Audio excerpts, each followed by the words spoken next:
One time, two soldiers received orders to proceed to a distant city. They set off and traveled together until the road forked. At the fork was a man who said to them, "The road on the right causes no loss at all. And 9 out of 10 of those who take it receive a high profit and experience great ease, while the road on the left provides no advantages, and 9 out of 10 of its travelers make a loss. But they are the same as regards distance. Only there is one difference. Those who take the left-hand road, which has no rules and no one in authority, travel without baggage and arms."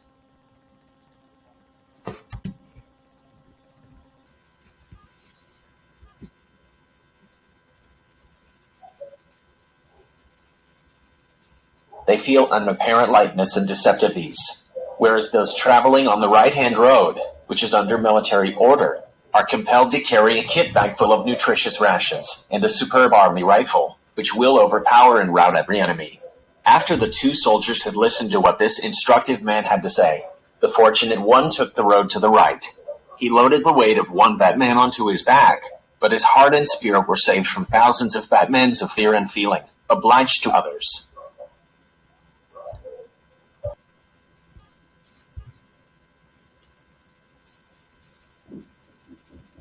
As for the other, luckless soldier, he left the army. He did not want to conform to the order, and he went off to the left. He was released from bearing a load of one bad man, but his heart was constricted by thousands of bad men's of indebtedness, and his spirit crushed by innumerable fears. He proceeded on his way both begging from everyone and trembling before every object and every event until he reached his destination. And there he was punished as a mutineer and a deserter.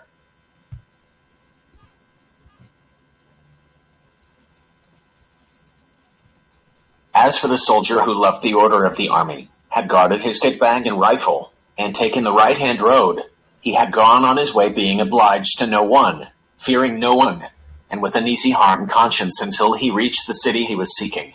There he received a reward worthy of an honorable soldier who had carried out his duty faithfully.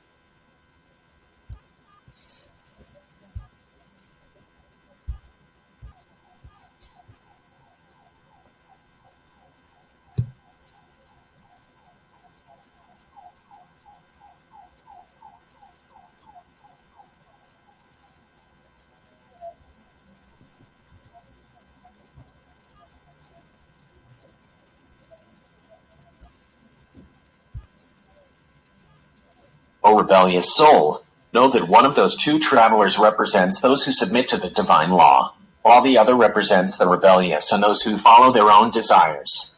The road is the road of life, which comes from the spirit world, passes through the grave, and carries on to the hereafter. As for the kit bag and rifle, they are worship and fear of God. There is an apparent burden in worship, but there is an ease and lightness in its meaning that defies description. For in the prescribed prayers, the worshipper declares, "I bear witness that there is no God but God." That is to say, he finds the door of a treasury of mercy in everything because he's believing and saying, there is no creator and provider other than him. Harm and benefit are in his hand. He is both all-wise, he does nothing in vain, and he is all-compassionate. His bounty and mercy are abundant, and he knocks on the door with his supplication. Moreover, he sees that everything is subjugated to the command of his own sustainer, so he takes refuge in him. He places his trust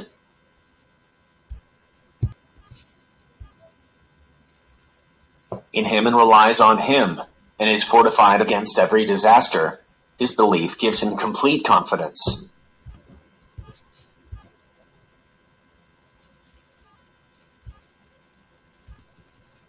Indeed, like with every true virtue, the source of courage is belief in God and worship, and as with every iniquity, the source of cowardice is misguidance. In fact, for a worshipper with a truly illuminated heart, it is possible that even if the globe of the earth became a bomb and exploded, it would not frighten him. He would watch it with pleasurable wonder as a marvel of the eternally besought one's power.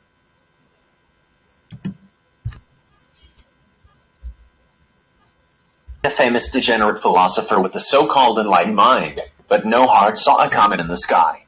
He trembled on the ground and exclaimed anxiously, "Isn't that comet going to hit the earth?" On one occasion, America was quaking with fear at such a comet, and many people left their homes in the middle of the night. Yes, although man is in need of numberless things, his capital is as nothing, and although he is subject to endless calamities, his power too is as nothing. Simply, his capital and power extend only as far as his hand can reach. However, his hopes, desires, pains, and tribulations reach as far as the eye and the imagination can stretch. Anyone who is not totally blind can see and understand then what a great profit, happiness, and bounty for the human spirit, which is thus impotent and weak, and needy and wanting, our worship, affirmation of God's unity, and reliance on God and submission to Him.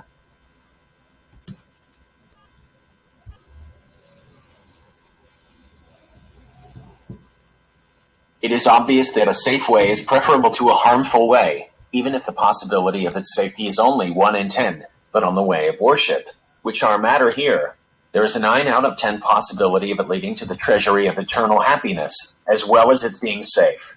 While it is established by the testimony, which is at the degree of consensus of innumerable experts and witnesses that besides being without benefit, and the dissolute even confess to this, the way of vice and dissipation ends in eternal misery. According to the reports of those who have uncovered the mysteries of creation, this is absolutely certain.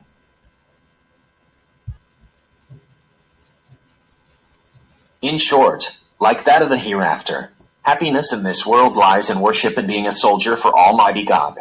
In which case, we should constantly say, praise be to God for obedience to Him and success, and we should thank Him that we are Muslims.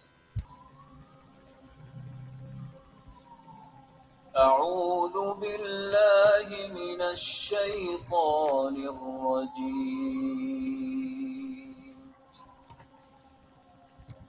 بسم الله الرحمن الرحيم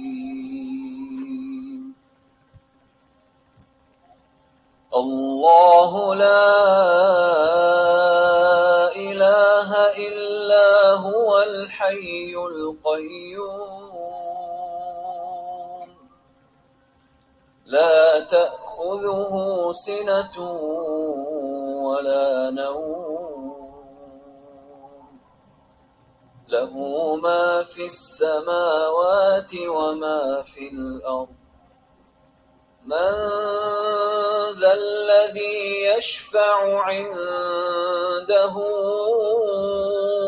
إلا بإذنه يعلم ما بين أيديهم وما خلفهم ولا يحيطون بشيء من علمه إلا بما شاء